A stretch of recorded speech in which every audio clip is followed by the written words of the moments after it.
મિથુન રાશિનું માસિક રાશિફળ. મહાદેવની કૃપાથી ખુલશે કિસ્મતના તાળા. આવકના નવા રસ્તાઓથી થશે ધનવર્ષા.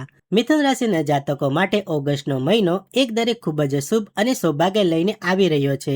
માત્ર મહિનાના અંતિમ દિવસોમાં થોડા પડકારોનો સામનો કરવો પડી શકે છે.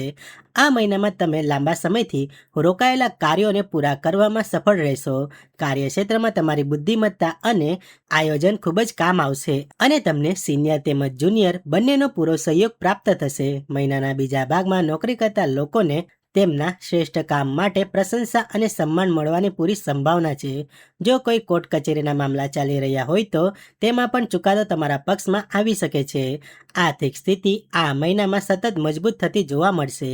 વેપારીઓને તેમના વ્યવસાયમાં અપેક્ષા કરતાં વધુ લાભ અને પ્રગતિ જોવા મળશે.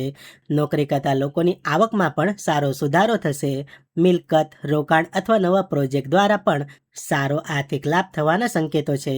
યાત્રાઓ પાછળ ખર્ચ થશે, પરંતુ તે યાત્રાઓ ભવિષ્યમાં આર્થિક ફાયદો કરાવનારી સાબિત થશે. જો તમે શેરબજાર કે રોકાણ સાથે જોડાયેલા છો તો સમજી વિચારીને લીધેલો નિર્ણય ફાયદાકારક સાબિત થશે. મહિનાના બીજા ભાગમાં ધન સંચયમાં વધારો થશે અને આવકના નવા સ્ત્રોત પણ ઊભા થઈ શકે છે. મહિનાના મધ્યમાં સંપત્તિને લઈને કોઈ મોટી યોજના સાકાર થઈ શકે છે, જેમ કે જમીન અથવા મકાનની ખરીદી કે વેચાણ. આ સમય દરમિયાન તમે તમારા જીવનની ભૌતિક સુખ સુવિધાઓ વધારવા પાછળ પણ ખર્ચ કરી શકો છો. વિરોધીઓ નબળા પડશે અને તેમના તમામ કાર્યો નિષ્ફળ જશે. પરિવારમાં કોઈ સભ્યની મોટી સિદ્ધિને કારણે ઘરમાં ખુશી અને ઉત્સવનું વાતાવરણ રહેશે. દાંપત્ય જીવનમાં જીવનસાથીનો પૂરો સહયોગ મળશે. બંને વચ્ચેની તાલમેલ વધશે અને પ્રેમ સંબંધોમાં વિશ્વાસ પણ વધુ મજબૂત બનશે.